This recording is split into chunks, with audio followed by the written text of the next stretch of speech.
విశాఖపట్నం అక్కయ్యపాలెం ప్రాంతంలో కలకలం రేపిన మహిళా హత్య దోపిడీ కేసును పోలీసులు 2 గంటల్లో ఛేదించారు. శ్రీనివాస్ నగర్లోని పీఆర్కే నాగా ఆనంద్ అపార్ట్మెంట్లో నివసిస్తున్న పిల్లా పార్వతి ఒంటరిగా ఉన్న సమయంలో గన్నరపు రాము గొంతు నిలిమి హత్య చేసి ఆమె ఒంటిపై ఉన్న సుమారు 5 తులాల బంగారం ఆభరణాలను దోచుకెళ్లినట్లు పోలీసులు తెలిపారు. నిందితుడు మృతురాలి భర్తకు చెందిన షాపులో సెలూన్ నిర్వహిస్తున్నాడని చెప్పారు. సీసీటీవీ ఫుటేజ్ ఆధారంగా నిందితుడిని గుర్తించిన క్రైమ్ బృందాలు హైదరాబాద్ పారిపోవడానికి ప్రయత్నిస్తున్న సమయంలో విశాఖ రైల్వే స్టేషన్ గేట్ వద్ద పట్టుకున్నాయి. దోచుకెళ్లిన బంగారం ఆభరణాలను 100% స్వాధీనం చేసుకున్నారు. 81/26 4th town police station Akkayyapalem Srinivas Nagar Naga Anand అపార్ట్మెంట్స్లో ఒక మర్డర్ ఫర్ గెయిన్ కేసు నమోదైంది. అక్కడ పిల్ల పార్వతి అనే 53 years ఓల్డ్ లేడీ మర్డర్ చేయడం జరిగింది. ఆమె ఒంటి మీద ఉన్న బంగారాన్ని కూడా తీసుకోవడం జరిగింది. అది కేసు రిజిస్టర్ చేసి ఇమీడియట్గా ఇన్వెస్టిగేషన్ స్టార్ట్ చేశాము. చేసి క్రైమ్ వింగ్ ఎక్సలెంట్గా వర్క్ చేసి ఒక 2 hours-లోనే ఎవరు చేశారు, ఈ అఫెన్స్ ఎవరు చేశారు, అట్లాగే ప్రాపర్టీని కూడా 100% రికవర్ చేయడం జరిగింది. ఇందులో ప్రధానంగా ఒక పర్సన్, ఇతని పేరు గన్నవరపు రాము. ఇతను మన దగ్గర ప్రాంత ఆవేసిన నైబర్హుడ్లోనే ఒక బార్బర్ షాప్లో గత 20 సంవత్సరాలుగా కూడా బార్బర్గా పనిచేస్తున్నాడు.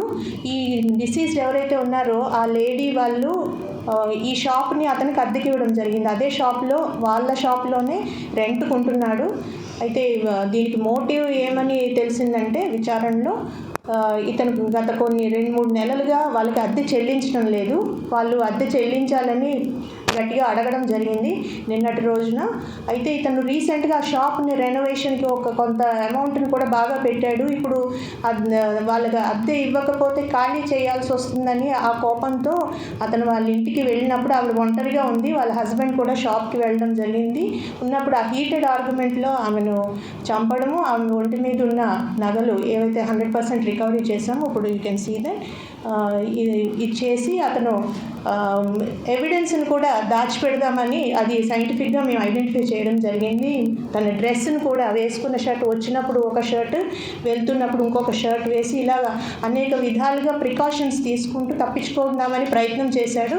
బట్ అది సాధ్యం కాలేదు. వితిన్ 2 hours క్రైమ్ టీమ్ అతన్ని క్యాచ్ చేయడము, ఈరోజు ఆయన్ని అరెస్ట్ చేసి రిమాండ్కి కూడా తరలిస్తున్నాం. మేము రావడమే ఉద్దేశపూర్వకంగా చంపాలని వచ్చాడా, లేకపోతే ఇద్దరి మధ్య డిస్కషన్లో ఈ ప్లానింగ్కి వెళ్ళాడా? ప్లాన్ తోటే వచ్చినట్టు మనకు తెలుస్తుందండి. మనకు సైంటిఫిక్ ఎవిడెన్స్ ఉంది. అతను రెక్కి కూడా ముందుగా కూడా వచ్చి చూసుకొని అవకాశం కోసం వెయిట్ చేస్తూ ఇది చేసినట్లు మనకు తెలుస్తుంది. ప్రీమెడిటేటెడ్ ఇది. అంటే 7 నెలలు 8 నెలలు రెంట్ ఇవ్వకుండా ఉండేవాడు. అది అడుగుతుంటే ఆవిడ అడుగుతుంటే అంటే ఇది ఖాళీ చేయాలి అన్న స్థితి వచ్చేసింది. రీసెంట్గా రెనోవేషన్కి కొంత ఖర్చు కూడా పెట్టినట్టున్నాడు. ఈ అద్దె ఇవ్వకుండా తప్పించుకుందామని మెయిన్ మోటివ్. బట్ వాళ్ళు ఖాళీ చేసేయమని చెప్తున్నారు. అదంతా నష్టపోతాడు కదా, దానికోసం అతను ప్లాన్ చేసి ఇది చేశాడు.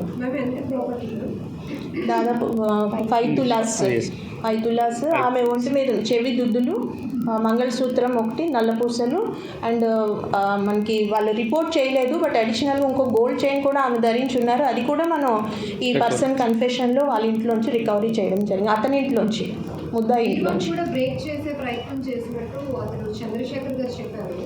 అట్లాంటిది ఏదైనా ఉందా? అది వెరిఫై చేస్తున్నాం అండి. ఇంకా గతంలో ఇతని పైన ఇలాంటి కేసులు ఏమైనా ఉన్నాయా? అంటే మనకి నోన్ క్రిమినల్ రికార్డ్ అయితే లేదు. ఇతని పాత క్రిమినల్ హిస్టరీ అయితే లేదు. ఆర్థిక పరిస్థితి బాగోలేక, లేదంటే ఆర్థిక పరిస్థితి బాగోలేకనేనండి.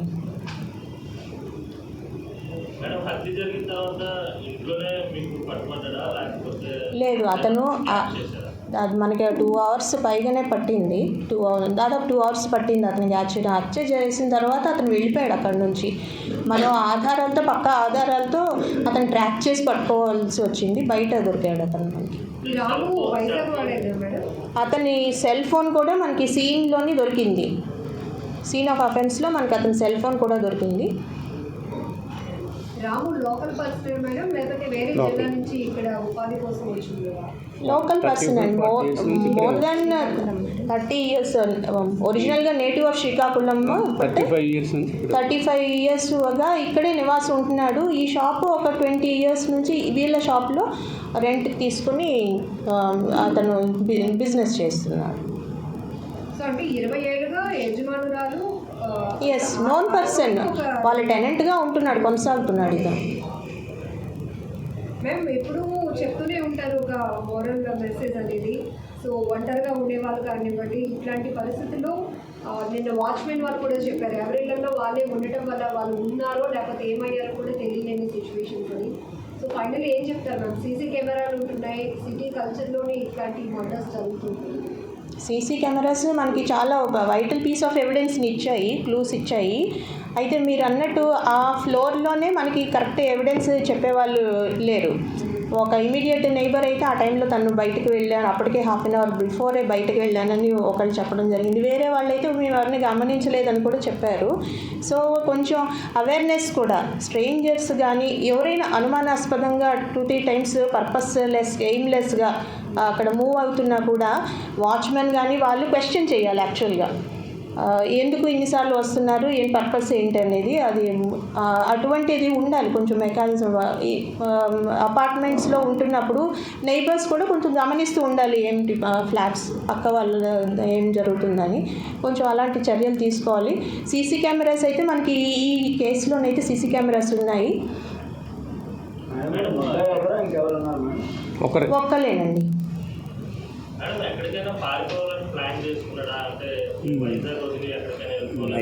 అది ఇంకా హైదరాబాద్ వెళ్ళడానికి ప్లాన్ చేసుకున్నట్లున్నాడు. బట్ ఈ లోపలే మనం క్యాచ్ చేయడం జరిగింది. అతను ఇంత ఫాస్ట్గా మనం క్రైమ్ వాళ్ళు క్యాచ్ చేస్తారని ఊహించకపోవచ్చు. ప్లాన్స్ అయితే ఉన్నట్లున్నాయి హైదరాబాద్ ఎక్కడికైనా వెళ్ళిపోవడానికి. బట్ మన క్విక్గా రెస్పాండ్ అవ్వడం వల్ల అది సాధ్యపడలేదు అతనికి.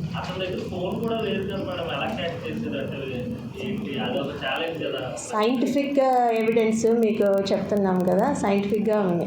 ఫోన్ అతను ఆ కంగారులో హత్య చేసి పారిపోయే హడావుల్లో ఆ మృతురాలి దగ్గరలోనే వాళ్ళింట్లోనే పడేసుకుని వెళ్ళిపోయాడు. అది ఫస్ట్ మనకి తర్వాత మనకి తెలిసింది అది అతనిది అనేది.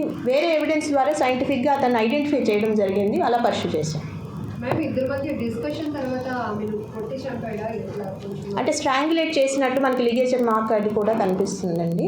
స్ట్రాంగులేషన్ వల్ల చనిపోయారు ఆవిడ. అవును, అంటే ఎస్, ఇది కూడా అతను ప్లాన్డ్గా చేసాడు అన్నదానికి దానికి ఉదాహరణ. ఎందుకంటే అది ఒక వేరే దొంగతనం లాగా ప్రాపర్టీ అఫెండర్స్ ఎవరో వచ్చి చేసినట్టు క్రియేట్ చేయడం కోసం కూడా తనే కారు, ఇంట్లో ఉన్న అవైలబుల్ కార్ అని చల్లేసి అది ఎవిడెన్స్ని కొంచెం మనల్ని పోలీసుని తప్పుదారి పట్టించడానికి అతను ట్రై చేశాడు.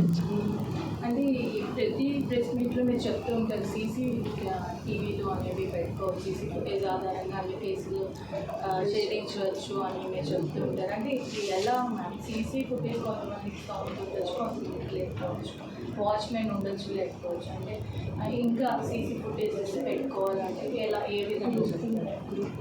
ఇప్పుడు అపార్ట్మెంట్స్ వాళ్ళు అసోసియేషన్ ఉంటుంది కదండి, వాళ్ళ ద్వారా పెట్టించాలి. ప్రతి అపార్ట్మెంట్స్ కంపల్సరీ ఉండాలి. వాచ్మెన్ కూడా ఉండాలి. మేము ప్రతి అపార్ట్మెంట్స్ ఆడిట్ చేస్తున్నాము. ఇది మరి అసోసియేషన్ తరఫు నుంచి పెట్టించాల్సి వస్తుంది. కొన్ని గవర్నమెంట్ కెమెరాస్ పబ్లిక్ ప్లేసెస్లో గవర్నమెంట్ కెమెరాస్ కూడా పెడుతున్నారు జీవీఎంసీ వాళ్ళు. ప్రైవేట్ ప్లేసెస్లో మాత్రం వాళ్ళే పెట్టుకోవాల్సి వస్తుంది. Thank you so much.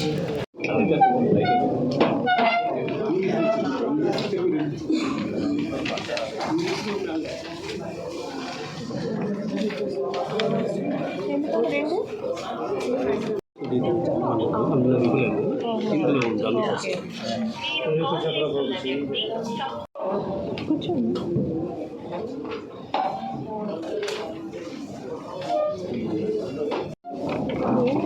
మరి 30 years నుంచి రన్స్ సలూన్ షాప్ చెప్తున్నాడు మేడం. 20 years నుంచి same shop, rented home Srinivasa Nagar అక్కడ.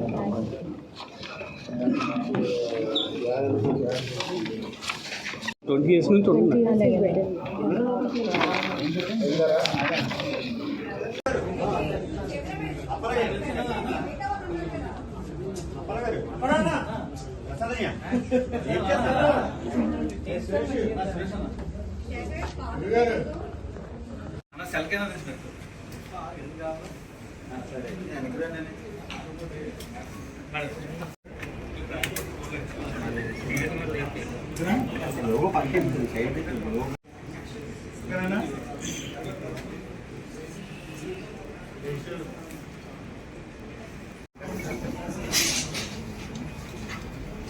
आने चंद्र आने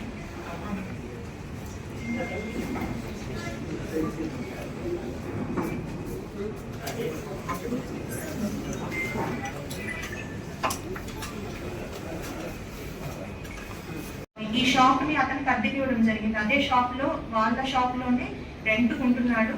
అయితే దీని మోటివ్ ఏమని తెలిసిందంటే విచారణలో ఇతను గత కొన్ని రెండు తెలుస్తుంది ప్రీ మెడిటేటెడ్ అయితే 7 నెలలు 8 నెలలు రెంట్ ఇవ్వకుండా ఉండేవాడు. అది అడుగుతుంటే అంటే ఇది ఖాళీ చేయాలి అన్న స్థితి వచ్చేసింది. రీసెంట్ ఎవిడెన్స్ కూడా దాచిపెడదామని అది సైంటిఫిక్ గా మేము ఐడెంటిఫై చేయడం జరిగింది. తన డ్రెస్ కూడా వేసుకున్న షర్ట్ వచ్చినప్పుడు ఒక షర్ట్ వెళ్తున్నప్పుడు ఇంకొక షర్ట్ వేసి ఇలాగా అనేక విధాలుగా ప్రికాషన్స్ తీసుకుంటూ తప్పించుకోవడానికి ప్రయత్నం చేశాడు.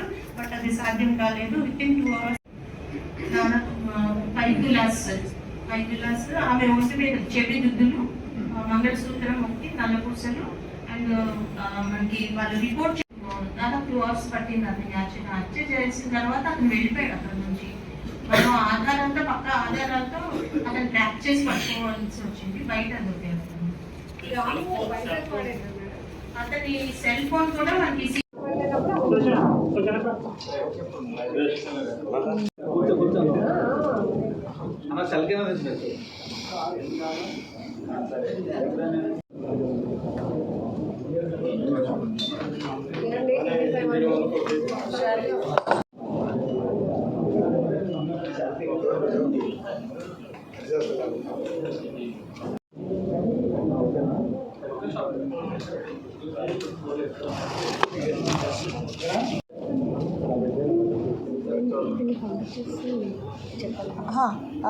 తనది ఫొటోస్ డీటెయిల్స్ తీసుకున్నారు కదా, తన్ని పంపించేస్తామా?